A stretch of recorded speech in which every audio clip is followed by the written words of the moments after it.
नमस्कार दोस्तों, मैं विकास सागर आप सबका स्वागत करता हूं मेरे यूट्यूब चैनल विकास ऑडियो बुक्स पर। मैं आपके लिए पूरी ऑडियो बुक्स और साथ में कई बुक्स की ऑडियो समरी भी आपके लिए लाता रहूँगा। आप सबसे गुजारिश है कि मैं अपनी ऑडियो बुक सीरीज़ शुरू कर रहा हूं, तो आपसे अनुरोध है कि मेरे वीडियोज़ को आप अपना प्यार दें और ज़्यादा से ज़्यादा लाइक एंड शेयर करें। और मेरे यूट्यूब चैनल विकास ऑडियो बुक को सब्सक्राइब करें और बेल आइकन को प्रेस करें ताकि आपको नई वीडियो की नोटिफिकेशन मिलती रहे। अगर आपको मेरी वीडियो पसंद आए तो कमेंट सेक्शन में जाकर अपना प्यार दिखाएं।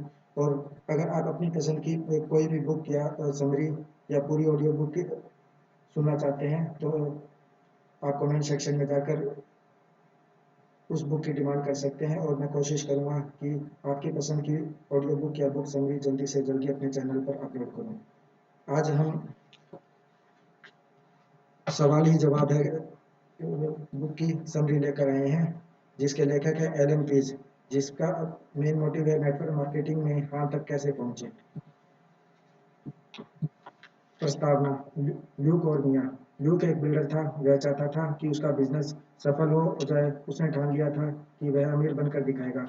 उसकी पत्नी मियाँ अकाउंटेंट थी और उसकी कंपनी के ग्राहक उसे पसंद करते थे। एक दिन उनके पड़ोसी मार्टिन ने उन्हें अपने घर पर आयोजित एक बैठक में बुलाया। बैठक में उन्हें एक व्यावसायिक अवसर के बारे में जानकारी दी जाने वाली थी। मार्टिन ने हालांकि उन्हें विस्तार से कुछ नहीं बताया था, पर चूंकि बैठक कुछ ही दूरी पर होने वाली थी और वे लोग मार्टिन को पसंद करते थे, इसलिए उन्होंने वहां जाने का फैसला किया। इसके अलावा उनके जाने के पीछे का कारण यह भी था कि इस बहाने कई नए पड़ोसियों से मुलाकात भी हो जाएगी। जैसे जैसे बैठक की कार्रवाई आगे बढ़ी, ड्यूक और मियाँ के आश्चर्य का पारा भी चढ़ता गया। उन्हें अपनी आंखों और कानों पर विश्वास ही नहीं हो रहा था। उन्हें एक नेटवर्क मार्केटिंग योजना के बारे में बताया जा रहा था, जिसे अपनाने से उन्हें आर्थिक स्वतंत्रता मिलना तो तय था, साथ ही वे बेहद अमीर भी बन सकते थे। वे कुछ समय तक दिन रात इसी योजना के बारे में बातें करते रहे। उन्हें जल्द ही शुरुआत करने का फैसला किया, क्योंकि उनकी सोच यह थी कि निश्चित ही जिसने भी हमारी तरह यह योजना समझी है, वह हर व्यक्ति इसमें शामिल होना चाहेगा। परंतु यह उतना आसान नहीं था जितना उन्होंने सोचा था। हर व्यक्ति योजना के बारे में उनके जितना उत्साहित नहीं था। कुछ लोगों तो योजना के बारे में जानकारी लेने के लिए आयोजित बैठकों में भाग लेने के लिए आए ही नहीं। यहाँ तक कि उनके कई करीबी दोस्तों ने भी उन्हें अपॉइंटमेंट देने से इनकार कर दिया। इसके बावजूद वे धीरे धीरे एक सफल व्यवसाय बनाने में कामयाब हुए। लेकिन यह सब उतनी तेजी से नहीं हुआ जितनी उन्हें उम्मीद थी। ल्यूक ने मियाँ से कहा, अभी तो हम लोगों उनको अपनी योजना में शामिल करने के लिए लगातार प्रेरित कर रहे हैं। कल्पना करो कि हमारी जगह यही लोग हमें यह बता सकते हैं कि नेटवर्क मार्केटिंग में क्यों शामिल होना चाहते हैं। काश कोई ऐसा रास्ता होता। ऐसा रास्ता है और यह पुस्तक आपको वही रास्ता दिखाएगी। नेटवर्क मार्केटिंग में शामिल होते समय अधिकतर लोगों को सबसे बहुत बड़ा डर यह होता है कि उन्हें ऊंचाई पर पहुंचने के लिए अधिक सफल सेल्समैन बनना पड़ेगा। हमारा उद्देश्य इसी डर को दूर करना है। इस पुस्तक में एक सरल पद्धति बताई गई है जो आपको वह रास्ता दिखाएगी जिससे आप नए लोगों को अधिक सरलता से शामिल कर सकेंगे। इसमें कोई दाव-पेच या छल-कपट नहीं है। इसमें कुछ तकनीकें हैं, कुछ सिद्धांत हैं जो निश्चित रूप से काम करेंगे, बशर्ते कि आप काम करें। मैंने यह पुस्तक क्यों लिखी है? जब मैं पहली बार 1980 में नेटवर्क मार्केटिंग से परिचित हुआ, तो मैं आश्चर्यचकित था कि इसमें सफल होने की कितनी संभावनाएं हैं और कितने अवसर थे जो सरल थे, कानूनी थे, नैतिक थे, आनंददायी और अमीर बनाने वाले थे। और यह कोई फटाफट अमीर बनने की स्कीम नहीं थी, यह तो अमीर बनने की एक पद्धति थी। इससे 10 साल पहले मैं सूचना संप्रेषण और विक्रिय तकनीकों के संबंध में विकास और शोध करने में जुटा हुआ था, जिनके द्वारा किसी भी बड़ी कंपनी की आमदनी को कई गुना बढ़ाया जा सकता था और लोग लखपति बन सकते थे। मैंने सोचा, वाह, यदि मैं इन अत्यधिक सफल तकनीकों का प्रयोग नेटवर्क मार्केटिंग में कर सकूं, तो आशातीत परिणाम प्राप्त होंगे। यह पुस्तक नेटवर्क मार्केटिंग में उन तकनीकों को अपनाने, संशोधित करने, परीक्षित करने और प्रयुक्त करने का परिणाम है। आप पाएंगे कि इन तकनीकों को सीखना बहुत ही सरल है और इन्हें अपनाकर आप सफलता की उस राह पर सरलता से चल सकते हैं जिस पर आज आप ही की तरह हजारों लोग चल रहे हैं। और इसके बारे में खास बात यह है कि आपने आज तक जो भी सीखा है उसमें जरा भी बदलाव लाने की आवश्यकता नहीं है। लगभग 2 घंटे तक पढ़ने और निष्ठापूर्वक अभ्यास करने से आप अपने बिजनेस को इतना बढ़ा सकते हैं कि आप खुद ही हैरान हो जाएंगे। वादा। इस पद्धति में के साथ मेरी ओर से वादा भी है जो आप इस पुस्तक में पाएंगे। अगर आप इस तकनीक को दिल से उतार लें और पहले दिन 14 दिन तक एक भी शब्द न बदलें तो मैं वादा करता हूँ कि आपको कल्पनातीत परिणाम प्राप्त होंगे। यह बहुत बड़ा पक्का वादा है ना? पर आप यह ना भूलें कि यह हम दोनों के बीच हुआ समझौता है। मैं आपसे बदले में यह वचन लेना चाहता हूँ कि आप अभ्यास करेंगे, अभ्यास करेंगे, अभ्यास करेंगे, जब तक आप इन शब्दों को नींद में न दोहराने लगें। अगर मगर हो सकता है इस तरह के बहानों को छोड़ दें और इस तकनीक को पूरी ईमानदारी और लगन से आत्मसात करने में जुट जाएं। इस तरीके से यह तकनीक स्थायी रूप से आपकी हो जाएगी। मैं कोई व्यावसायिक कंपनियों के सलाहकार या भागीदार रह चुका हूं और यह तकनीक अपनाकर उन्होंने लाखों करोड़ों डॉलर कमाए हैं। हजारों नए सदस्यों को अपनी कंपनी से जोड़ा है और अपनी आमदनी को 20%, 50%, 100%, 500% और 1000% तक बढ़ाया है। यह अतिशयोक्तिपूर्ण दावा नहीं है। जो भी आप यहाँ सीखेंगे वह आपकी जिंदगी बदल कर रख देगा, पर इसके लिए आपको इस पद्धति को पूरी तरह से अपनाना होगा। अगर आप सहमत हों तो जोर से और अभी हाँ कहें। अगर आपने जोर से हाँ नहीं कहा तो इस अध्याय को फिर से पढ़ना शुरू करें। टिप्पणी: पुस्तक में जहाँ भी पुरुषवाचक शब्दों का प्रयोग किया गया है वह पुरुषों व महिलाओं दोनों के लिए है। अगर लिंग भिन्नता के अनुसार व्यवहार बदलते हैं तो इसका पृथक उल्लेख किया जाएगा। आपकी प्रस्तुति दमदार कैसे बन सकती है, किस तरह से मिलने का समय लिया जाए और किस तरह से अपनी व्यावसायिक योजना प्रस्तुत की जाए, इन विषयों पर कई अच्छी पुस्तकें और टेप उपलब्ध हैं। इसलिए इस पुस्तक में इन विषयों पर अधिक विस्तार से नहीं लिखा गया है। यह पुस्तक आपको बताएगी कि आपको क्या करना है, क्या कहना है और किस तरह से कहना है, ताकि आपके आमने सामने की चर्चा में यहाँ सुनने के आपको अधिक अवसर मिल सके। यहाँ दी गई जानकारी का उद्देश्य यह है कि आपकी प्रस्तुति दमदार बनाई जाए और आपके वर्तमान ज्ञान में बिना किसी परिवर्तन के ऐसा किया जाए। इसी कारण इस पुस्तक में सबसे अधिक जोर दूसरी कुंजी सही बटन खोजने पर दिया गया है। काम आने वाली तकनीकों को न बदलें, उन्हें दमदार बनाएं। Allan Pease. खंड 1, पहला कदम। जीवन की अधिकतर वस्तुओं की तरह बहुत से लोग इस खंड के आरंभ में दिए गए चित्र को देखकर इसका स्पष्ट अर्थ समझ पाते हैं। अप्रतीक्षित आंख के लिए यह असंबद्ध रेखाओं की सिर्फ एक श्रृंखला है जिसका कोई अर्थ नहीं निकलता। पर जब आप रेखाओं या लाइनों के बीच में पढ़ने की कला सीख लेंगे तो आप महसूस करेंगे कि आपको इसका अर्थ जानने के लिए अपने दृष्टिकोण को थोड़ा सा बदलना पड़ेगा। और इस पुस्तक के माध्यम से हम आपको यही करना सिखाना चाहते हैं। इस प्रश्न को थोड़ा सा झुकाकर न्यून कोण बनाएं और अपने से थोड़ा दूर रखकर एक आंख बंद करके इसे ध्यान से देखें। सफलता के 5 स्वर्णिम नियम। 11 साल की कम उम्र में मुझे मेरा पहला काम सौंपा गया। मेरे स्काउट ट्रूप के लिए एक हॉल बनने वाला था। इसके लिए पैसे जुटाने के उद्देश्य से मुझे घरेलू काम में आने वाले स्पंज बेचने का काम दिया गया था। स्काउट मास्टर एक वृद्ध और समझदार व्यक्ति थे। उन्होंने मुझे एक रहस्य बताया जिसे मैं परिणाम का नियम कहना चाहूँगा। मैं इस नियम के अनुसार जीवन भर चला हूँ और मैं यह निश्चित रूप से कह सकता हूँ कि जो भी इसका अभ्यास करेगा और इसके अनुसार चलेगा वह अंततः अवश्य ही सफल होगा। मैं आपको यह नियम उसी तरह बताऊंगा कि जिस तरह मुझे बताया गया था। सफलता एक खेल है। आप जितनी अधिक बार इसे खेलेंगे उतनी ही अधिक बार जीतेंगे और जितनी अधिक बार आप जीतेंगे उतनी ही अधिक सफलता से आप इसे खेल सकेंगे। इस नियम को नेटवर्किंग में अपनाएं।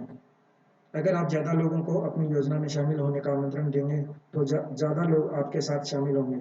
जितने अधिक बार आप उन्हें शामिल होने का आमंत्रण देंगे, आप आमंत्रण देने की अपनी कला को उतना ही निखारते जाएंगे और पहले से बेहतर बनाते जाएंगे। दूसरे शब्दों में, आपको अधिक से अधिक लोगों को अपने साथ जुड़ने का आमंत्रण देना है। नियम 1, ज़्यादा लोगों से मिलें। यह सबसे महत्वपूर्ण नियम है। जिसके पास भी सुनने की फुर्सत हो उससे बात करना शुरू कर दें। इस मामले में घमंडी या बहानेबाज न बने जो अच्छे संभावित ग्राहकों को छांटकर नकारने का प्रयास करता हो।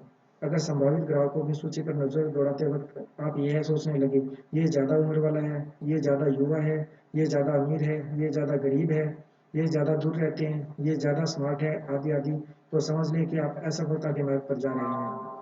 अपने बिजनेस को जमाने के शुरुआती दौर में आपको हर एक से बात करने की ज़रूरत है क्योंकि आपको अभ्यास की ज़रूरत है।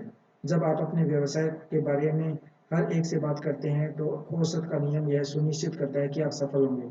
सवाल सिर्फ यह रह जाता है कि आप कितने सफल होंगे। आपके बिजनेस में ऐसा ऐसी कोई समस्या नहीं है जो आपकी गतिविधि या सक्रियता में वृद्धि से न सुलझ सके। अगर आप अपनी ज़िंदगी की दिशा के बारे में चिंतित हो तो बस आप अपनी प्रस्तुतियों की संख्या को दोगुना कर दें।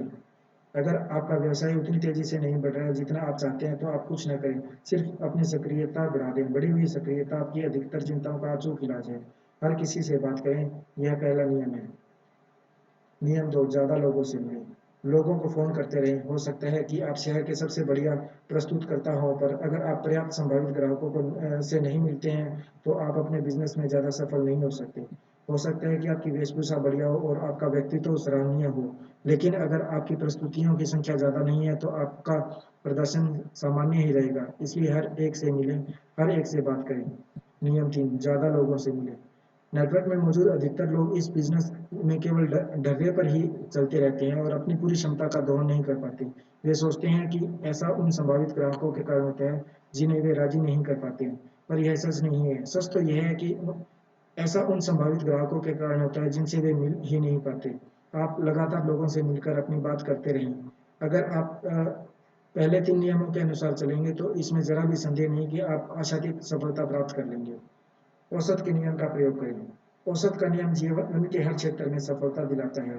इसका मतलब है कि अगर आप किसी काम को बार-बार एक ही ढंग से करते हैं, तो परिस्थितियाँ समान रहती हैं, तो आपको मिलने वाले परिणाम भी हमेशा एक ही होंगे। उदाहरण के तौर पर $1 की पोकर मशीन का औसत भुगतान लगभग 10.1 होता है। अगर आप 10 बार बटन दबाते हैं हो, तो आप कुल मिलाकर 60 सेंट से लेकर $20 के बीच की रकम जीतते हैं। $20 की जीत के आपके अवसर 118/1 हैं। इससे किसी दक्षता या कुशलता की जरूरत नहीं है। मशीनों को तैयार ही इस तरह से किया गया है कि वे औसत या प्रतिशत के हिसाब से भुगतान करें। बीमा व्यवसाय में मैंने 1.56 के औसत की खोज की। इसका मतलब था कि अगर मैं सड़कों पर जाकर यह नकारात्मक सवाल पूछूं, क्या आप अपने जीवन का बीमा नहीं कराना चाहते, तो 56 में से एक व्यक्ति मुझसे बीमा कराने के लिए तैयार हो जाएगा। इसका अर्थ है कि यह है कि अगर मैं एक दिन में 168 बार वही सवाल करूं, तो मैं 3 दिन में 3 बार सफल हो सकता हूं और विक्रियाकर्ताओं की चोटी के 5% लोगों में जगह बना सकता हूं। अगर मैं किसी सड़क के कोने पर खड़ा होकर हर आने जाने वाले से यह कहूं, क्या आप नेटवर्किंग बिजनेस में मेरे साथ शामिल होना चाहेंगे, तो औसत का नियम निश्चित रूप से आपको परिणाम देगा। शायद 1.100 का जवाब हाँ होगा। याद रखें, औसत का नियम हमेशा काम करता है। जब मैं छोटा बच्चा था और घर घर जाकर 20 सेंट में घरेलू स्पंज बेचता था, तो मेरा औसत था 10/7/4/2। मैं शाम 4 बजे से 6 बजे तक जिन 10 दरवाजों को खटखटाता था, उनमें से 7 दरवाजे ही खुलते थे। उनमें से भी केवल 4 लोग ही मेरी प्रस्तुति सुनते थे और मात्र 2 लोग स्पंज खरीदते थे। इस तरह से मैं 40 सेंट कमा लेता था, जो 1962 में अच्छी खासी रकम थी, खासकर एक 11 वर्षीय लड़के के लिए। मैं 1 घंटे में आराम से 30 दरवाजों को खटखटा सकता था और इस तरह 2 घंटे की अवधि में मैं 12 स्पंज बेच लेता था, जो $2.40 के बराबर की रकम थी। चूंकि मैं जान चुका था कि औसत का नियम किस तरह काम करता है, इसलिए मैंने उन 3 दरवाजों की चिंता कभी नहीं की जो खुले नहीं, और न ही उन 3 लोगों के बारे में चिंता हुई जिन्होंने मेरी बात नहीं सुनी, न ही उन 2 लोगों के बारे में चिंता हुई जिन्होंने मेरा सामान नहीं खरीदा।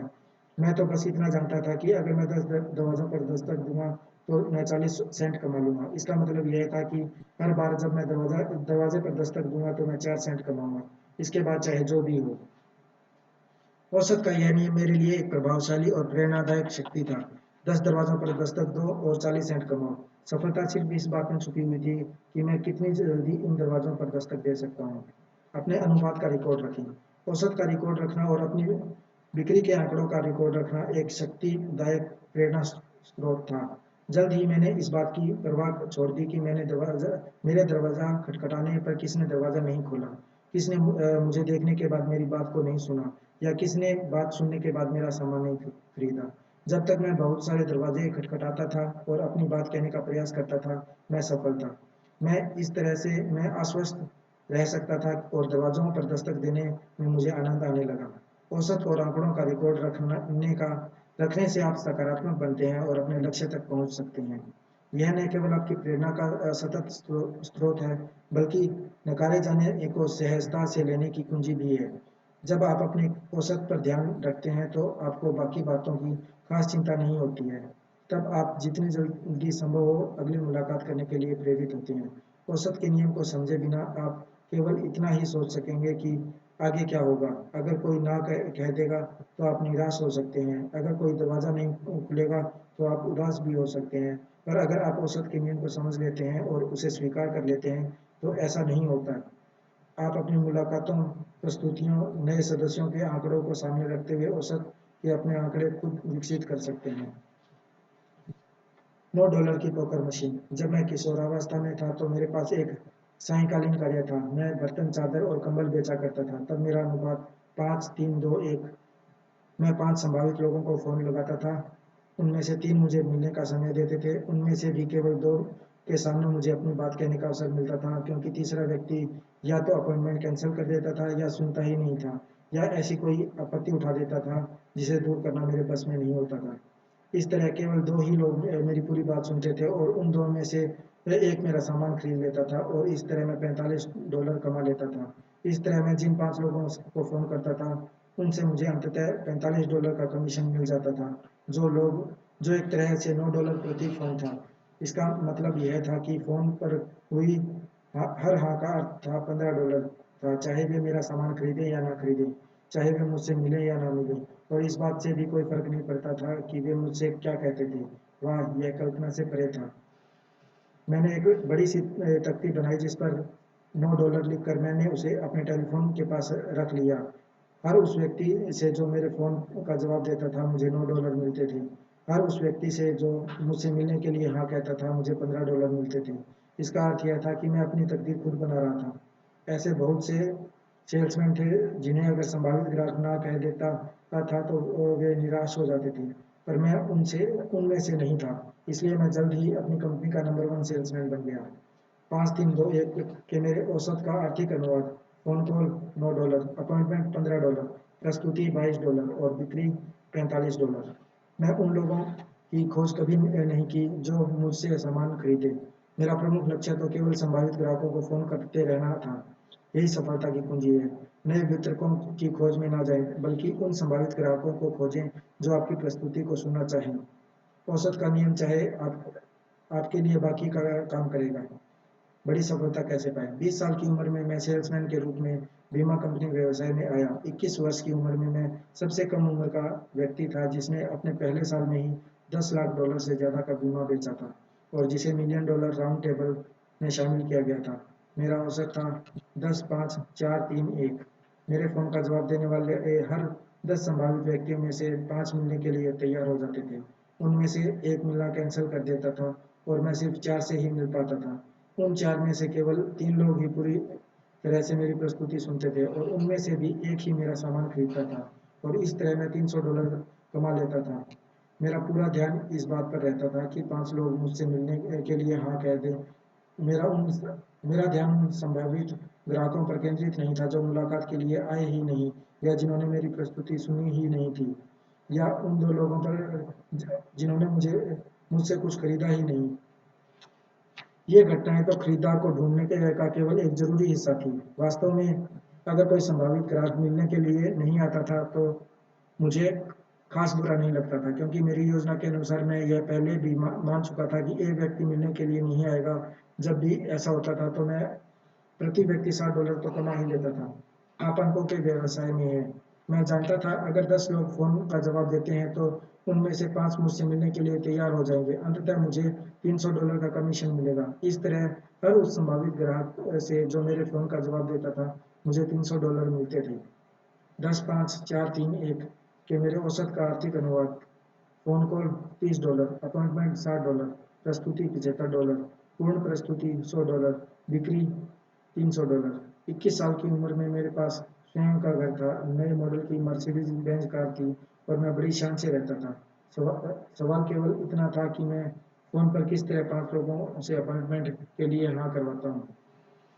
नियम 5: अपना औसत सुधारें। बीमा व्यवसाय में मैं जानता था कि हर बार जब मैं फ़ोन घुमाता था और किसी से बात करता था, मुझे $30 मिलेंगे। फिर भी 10 टेलीफोन कॉल के बदले 5 अपॉइंटमेंट का मेरा अनुपात मेरी राय से खास अच्छा नहीं था, क्योंकि इसका मतलब था कि मैं अपने बहुत सारे संभावित ग्राहकों को गंवा रहा था। मेरी ज़रूरत थी अपॉइंटमेंट हासिल करने की एक ऐसी पद्धति की जो हर 10 कॉल में से कम 8 अपॉइंटमेंट दिला सके। इसका मतलब था कि मुझे संभावित ग्राहकों की तलाश में उतनी कड़ी मेहनत नहीं करनी पड़ेगी, क्योंकि मैंने उन्हें फ़ोन पर इतनी जल्दी नहीं गंवा दिया है। मुलाकात से प्रस्तुति के मेरे 5:4 के अनुपात का यह मतलब निकलता था कि मेरे संभावित खरीदारों में से 20% मुझसे नहीं मिल रहे हैं। मैं इस कमी को ज़्यादा अच्छे संभावित ग्राहकों को फ़ोन करके दूर कर सकता था। इसी तरह प्रस्तुति से पूर्ण प्रस्तुति के मेरे औसत 3:1 में भी सुधार की गुंजाइश थी, परंतु मैं फिर भी जानता था कि अगर मैंने कुछ भी नहीं बदला तो भी मैं हर बार फ़ोन घुमाने पर $30 कमा ही लूँगा। औसत का नियम आपके लिए हमेशा काम करेगा। अनुपात का ध्यान रखने से आप पूरे सचेत रहते हैं, क्योंकि अनुपात आपको बताता है कि आप में सुधार की गुंजाइश कहाँ है और आप कितने सफल हो सकते हैं। अनुपात आपको उन कार्यों पर ध्यान देने के लिए प्रेरित करता है जिनसे परिणाम मिलते हैं, न कि इस बात पर कि आगे क्या होता है। नेटवर्किंग व्यवसाय में औसत। मैं नेटवर्क मार्केटर्स को 70 के दशक से प्रशिक्षण दे रहा हूं और मैंने उन लोगों और संगठनों के परिणाम इकट्ठे किए हैं जो सफलता के शिखर पर हैं। नेटवर्क मार्केटिंग का सामान्य औसत है 10, 6, 3, 1। अगर 10 संभावित ग्राहक आपकी प्रस्तुति को सुनते हैं तो उनमें से 6 इसे लेकर रोमांचित हो जाते हैं और कहते हैं कि वे इस बिजनेस को शुरू करना चाहते हैं। इनमें से आधे ही वास्तव में बिजनेस शुरू करते हैं और इनमें से तीन में से केवल एक ही सफल हो पाता है, दूसरा गुमनामी में खो जाता है और तीसरा केवल कंपनी के सामान खरीदता रहता है। तो इस तरह 10 लोगों में से केवल एक ही व्यक्ति दीर्घकालीन वितरक बन पाता है। अब बड़े सवाल पर, बिजनेस के बारे में 10 लोगों से बात करने में आपको कितना समय लगता है? इस सवाल का जवाब आपकी विकास दर तय करेगी। जीवन बीमा व्यवसाय में हर एक ने 10 लाख का बीमा बेचा है। फर्क सिर्फ इतना है कि कुछ लोगों ने इसमें औरों से अधिक समय लगाया है, कुछ ने 3 से 5 सालों में ऐसा किया और कुछ ने 1 साल के भीतर और यहीं पर पुरस्कार और इनाम का रहस्य छुपा है। मैं लोगों से मिलने के बारे में इतना सुनियोजित था कि मैं हर 12 हफ्तों में 10 लाख का बीमा बेच लेता था। इस तरह यह योजना बनाने की समस्या थी, बेचने की समस्या नहीं थी। नेटवर्क मार्केटिंग में भी ऐसा ही होता है। अगर आप अधिकतर नेटवर्क मार्केटर्स सफलता की ऊंचाई पर नहीं पहुंच पाते हैं, तो ऐसा उन संभावित ग्राहकों के कारण होता है जिनसे वे कभी मिल नहीं पाते। तो ऐसा उन संभावित ग्राहकों के कारण होता है जिनसे वे मिल नहीं पाते। अगर आप तत्काल अपने परिणामों को दोगुना करना चाहते हैं, तो उसका सीधा सा जवाब है अगले साल के संभावित ग्राहकों से इसी साल मिलें। अगले साल आप अपने बिजनेस के सिलसिले में नए संभावित ग्राहकों से मिलेंगे, है ना? तो फिर उनसे थोड़ा जल्दी मिल लें, उनसे इसी साल मिल लें, जाएं और उनसे अभी मिलें। आपके सामने बेचने की समस्या है ही नहीं। सफलता की कुंजी यह है कि आप ज़्यादा नियोजित और प्रेरित हों, ताकि आप जितने ज़्यादा लोगों से मिल सकते हैं मिल लें, हर व्यक्ति से जितनी जल्दी संभव हो मिल लें। नेटवर्क में बड़ी सफलता प्राप्त करने की सही कुंजी लोगों को तैयार करना नहीं है, बल्कि इतना अधिक सुनियोजित और अनुशासित बनना है कि आप अधिक से अधिक लोगों से मिल सकें और जल्दी से जल्दी मिल सकें। औसत सुधारना तो केवल सीखने की एक प्रक्रिया है।